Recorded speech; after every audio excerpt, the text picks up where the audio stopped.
দুর্গাপুরে মুখ্যমন্ত্রীর সফর ঘিরে সৃজনী হল ও সংলগ্ন এলাকা কড়া নিরাপত্তায় মুড়ে ফেলা হয়েছে। মোতায়েন করা হয়েছে বিপুল পুলিশ বাহিনী। পাশাপাশি গান্ধী মোড়, ডিএমসি মোড় সহ শহরের একাধিক গুরুত্বপূর্ণ এলাকা তোরণ, পতাকা ও মুখ্যমন্ত্রীর ছবি দিয়ে সাজিয়ে তোলা হয়েছে।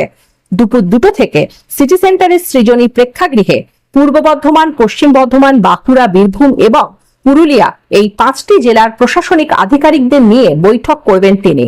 সৃজনীতে যাওয়ার পথে মুখ্যমন্ত্রী পুরসভা থেকে র্যালি করে যেতে পারেন বলে দলীয় সূত্রে জানা গিয়েছে।